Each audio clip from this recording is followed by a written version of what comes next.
आप सभी श्रद्धालुजनों को जय माता दी, नमस्कार।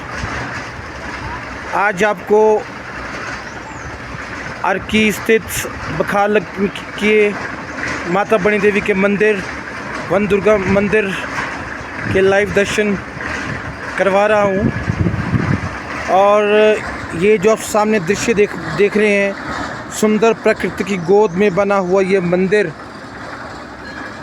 और आसपास के नज़ारे आप देख रहे हैं, कितना खूबसूरत प्राकृतिक नज़ारा यहाँ है। और इसी प्राकृतिक व सुंदर मनोरम स्थान में माता बनी देवी, माता वन दुर्गा का मंदिर है।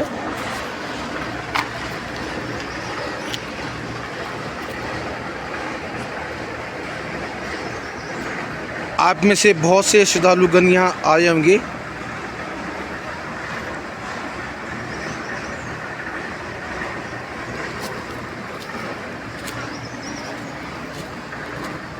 तो आइए आपको लिए चलते हैं माता बनी देवी जी के मंदिर की तरफ।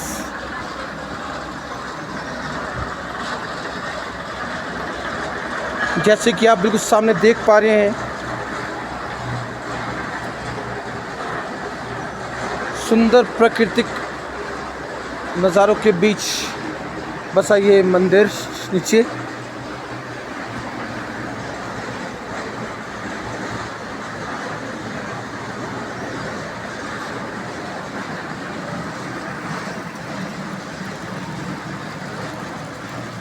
ये नेचुरल पानी है, 12 महीने चलता रहता है।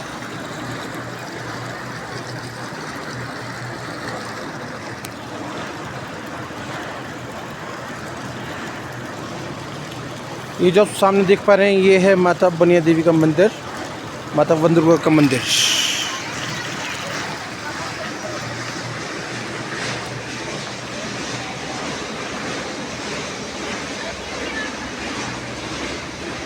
हाँ जी, ओके मैम।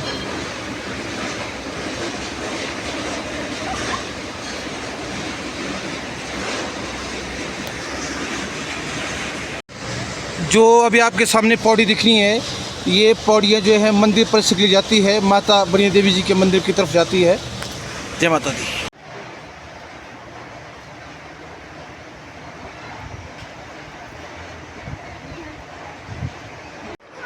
ये है माता बनी देवी वन दुर्गा माता का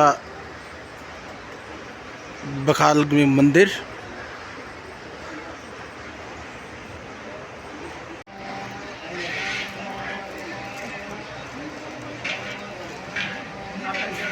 ये है माता बनी देवी जी का, माता वन दुर्गा जी का बखाल बनी देवी में मुख्य मंदिर।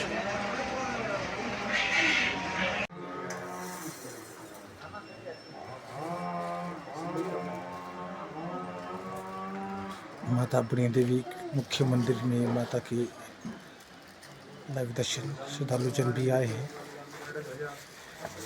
श्रद्धालुजन भी आए हैं।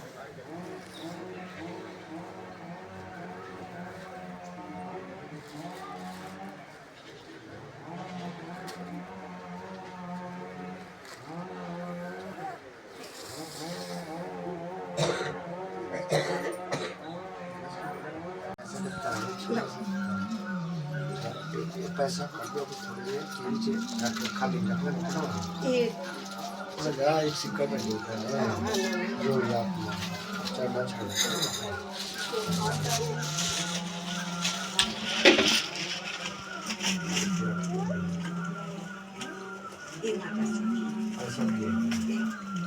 ये पैसे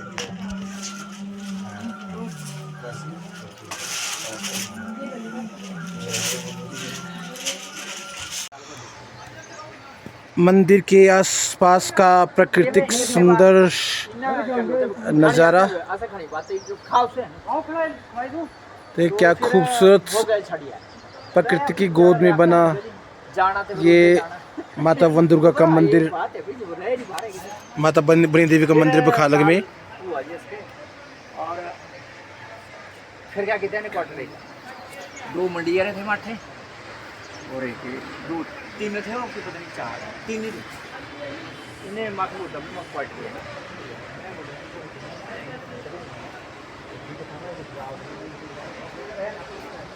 चलो मतलब ठीक है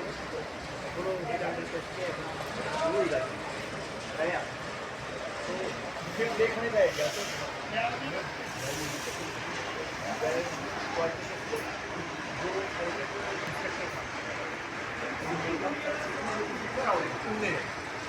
ऐसी चीजें मैं पूछो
सभी भक्तजनों को मेरा प्रणाम, जय माता दी। तो आइए अब महामाई के गुणगान के बारे में, महामाई की उत्पत्ति के बारे में जो वन दुर्गा माता मंदिर के जो हमारे पुजारी जी हैं उनसे विस्तार से जानते हैं और समझते हैं कि महामाई का गुणगान और उत्पत्ति कैसे हुई। तो पंडित जी जय माता दी। जय माता दी। तो पंडित जी जो हमारे हम अपने भक्तजनों के लिए आपसे आपसे अनुरोध करना चाहते हैं कि हमें मतलब महामाई की उत्पत्ति कैसे हुई, कैसे वन दुर्गा नाम पड़ा, इस बारे में बताएं। देखो ऐसा है कि ये बहुत साल पहले की बात है, कोई 400-500 साल पहले की बात है। यहाँ खेत हुआ करते थे और एक किसान जो है वो खेतों में काम कर रहा था, कुदाल से जो है खनाई कर रहा था। तो खुदाई करते करते जो है उसकी कुदाल जो है नीचे फंस गई और फंस गई तो उसमें से कुछ चीखे जैसी भी आवाज़ आई, कुछ रक्त की धारा भी बही। तो फिर राजाओं का राज होता था, कोई भी घटना होती थी राजे को अवगत कराया जाता था। तो फिर राजा को बताया गया कि ऐसा ऐसा वहाँ है। तो फिर राजा को भी जो है इसमें स्वप्न में दिखाई दी माता और ये कहा कि मैं तेरी कुलदेवी हूँ और मैं इधर। तो राजाओं का ऐसे होता था उस टाइम, जो भी उनका आदेश होता था उसका पालन करना पड़ता था। तो उन्होंने आदेश दिया कि इस मूर्ति को लाओ और यहाँ मेरे महल में लाओ। तो लगे खुदाई करने उसकी, तो माता जितनी भी खुदाई करते गए तो नीचे नीचे जाती, उसका कोई अंत नहीं हुआ। और बाद में फिर राजा को स्वप्न भी हुआ कि मैं तेरी कुलदेवी हूँ और मेरा जो है इधर ही मंदिर बनना चाहिए। फिर तब पुजारी की बात थी। पुजारी हमारे यहाँ मियाणा धुन्नन से, हमारे गौतम गोत्र से हम परंपरागत पुजारी भी है। तो उस टाइम से बताते हैं कि वो हमारे बुज़ुर्ग को ही पूजा के लिए लाए। अब तो कई जो है उसमें कई भाई आपस में हो गए, कई हिस्सेदार हो गए। तो 3 महीने मेरा भी आता है दूसरे साल में, तो मैं भी पूजा करता हूँ। परंपरागत जो है पुजारी हूँ और मंदिर कमेटी बनी है, मंदिर कमेटी का भी मैं सदस्य हूँ। और इसका जैसे ये जो होता था, इसका ज्येष्ठ मास की जो संक्रांति होती थी, जब कनक कणक की जो हमारी जो क्या बोलते हैं इसको, अनाज जो होता था, फसल जो होती थी 6 महीने के बाद, तो वो तैयार भी हो जाती है। और संक्रांति को जो यहाँ मेला लगता था। मेला ऐसा होता था कि पहले हमारे ऐसा सुना है कि राजा यहाँ आते थे जनता को मिलने। तो यहाँ जो है बावड़ी के ऊपर हमारे दीवान खाना बोलते हैं उसको, तो वो दीवाने खास बोला करते थे। वहाँ राजा बैठते थे और जनता की जो समस्या है उनको सुनते थे। तो जब वो जनता से मिलने आते थे वो, तो मिलने के नाम से जो है वो मेला शुरू हुआ। तो हमारे बागड़ रियासत में आज सबसे पहले जो है ये मेला बनिया देवी का ही होता है। ये ज्येष्ठ मास की संक्रांति को होता है। उसके बाद हमारे सारे यहाँ बागर रियास के जो मेले शुरू होते हैं, जैसे दाना घाट है और घनागू घाट है। उसके बाद फिर जो अगली संक्रांत आ जाती थी, उसमें जो बाड़ीदार 5 पांडवों का मेला होता है। और 5 पांडवों के मेले के बाद जो मंगल आएगा, तो मंगल ज्येष्ठ जो मंगल आएगा, उसको जो है यहीं मेला संपन्न भी होता था हमारे बागल का, और ये मेला यहीं संपन्न हो जाता था। और जो नवीने बोलते हैं, कनक की जो थी वो उससे हलवा बनाते थे और रोटी जो है माता को देते थे। ये आज तक परंपरा चली है। अब कमेटी ने जो है यहाँ लंगर का आयोजन भी किया है। ये श्रद्धालुओं की भी इसमें भागीदारी है, और मंदिर कमेटी की उपसमिति बनाई है जिसका मैं भी कार्य करता हूँ। तो ये हर नवरात्रों में जो है 9 दिन जो है भंडारे लगते हैं माता के, और ये अभी तक परंपरा चली है। तो जैसे कि बहुत श्रद्धालुओं के मन में प्रश्न भी उठता है कि जो माता का भव्य मंदिर है, इसमें बहुत ही सुंदर और सुंदर नक्काशी और सुंदर बहुत ही चित्रकला भी की गई है। हाँ। बहुत ही अच्छी डेकोरेशन भी की गई है। तो इन सब में योगदान हमारे सभी मतलब श्रद्धालुओं और मंदिर कमेटी का होगा, और मंदिर कमेटी का भी रहा। हमने जो अंदर है मंदिर, ये जो अंदर जो है, एक जो है हमने चांदी का उसकी दीवार बनाई है। अभी हम थोड़ा थोड़ा जितना अंश होता है, चाहे श्रद्धालुओं द्वारा, कोई कमेटी का, जितना तो हमने इसमें बहुत अच्छी तरह से एक दीवार जो है वो चांदी की है, उसमें निकाशी की गई है।